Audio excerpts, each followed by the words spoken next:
Dear friends, I want to wish you a Shabbat Shalom. This is a very special Shabbat, and when we read the Torah portion of Vayechi, which is the last portion of the first book of the Torah, Bereshit, Genesis, and in Shuls, we're going to hear the resounding words of Chazak, Chazak, v'nis Chazek, be strong, and be strengthened.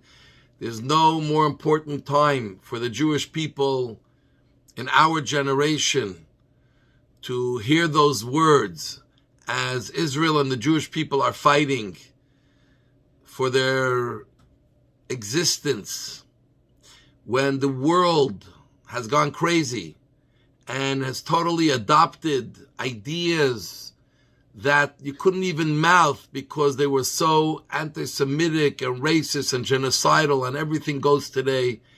So in this world we need a lot of chizuk. And God willing, for us coming together and everyone being in shul, we'll get that chizuk, that strengthening.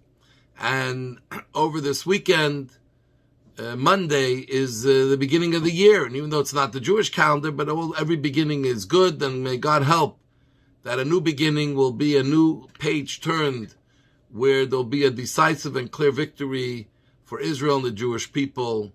And the world will come back to its senses. And we will have quiet and peace reigning both in Israel and its areas, neighbors around, and everywhere around the world. In the Torah portion of Vayechi, we find something fascinating. Jacob is close to his passing. He's on his deathbed.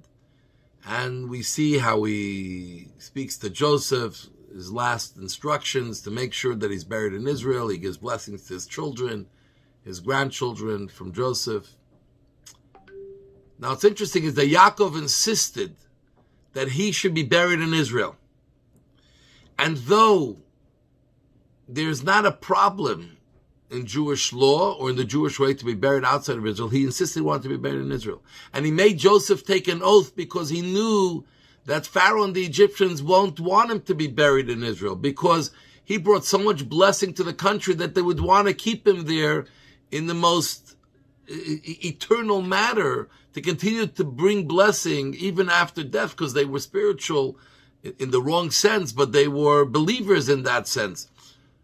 But he wanted to be buried in Israel. And he made Joseph step up and put himself on the line and demand, because of his position, something that Pharaoh wouldn't want to do on his own. And contrast that with Joseph, who passes away in this week's portion and just requests, when the exile is over, I'll go back up. My coffin, my bones, you'll take up with me. With you when you go to Israel, rebury them there, like all the 12 brothers was done to them as well. What is Yaakov's insistence? And here we find something very fascinating.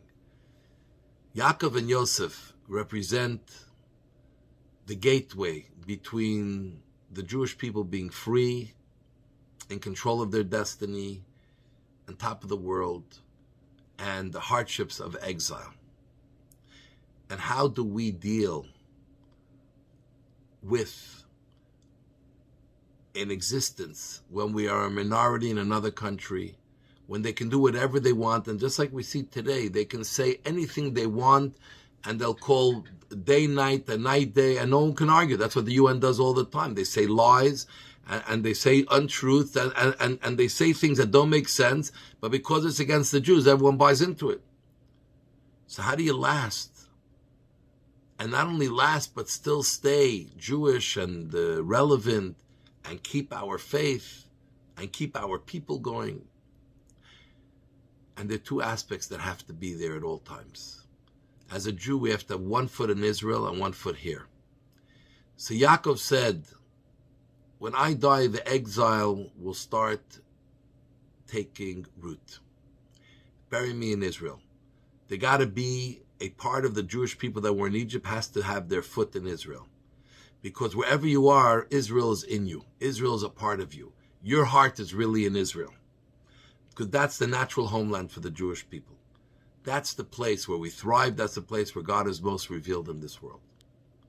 the same time, we're in exile and hardships because that's where God put us at that moment, not just to punish us, because there is our mission. And exile is the place where the Jewish people experience their greatest ability to grow and to really bring godliness into this world in a complete way, which we've done over the last several millennium. And when Mashiach comes very soon, will be the culmination of that project, that we have transformed the world through living in exile and in the darkness and in the hardship, but yet transforming it through keeping committed. And in everything that we do, we bring godliness. In all of the materialistic, physical endeavors, we're constant. In every new invention, we're bringing God to the forefront of that as well. And we're showing how ultimately everything in the world is there just to serve God. And we are here to serve God. And that is Joseph staying in Egypt. Joseph says, look, Egypt became the place where I thrived. Before Egypt, I was a nice boy, a favorite of my father. But in Egypt, I became the most powerful being in the world aside from Pharaoh. And not only did it not get in the way of who I am as a Jew, but I brought all of my Jewish ideas and ways and infused my leadership with all of those values and direction and guidance. 1 foot in Israel, 1 foot there in the ground.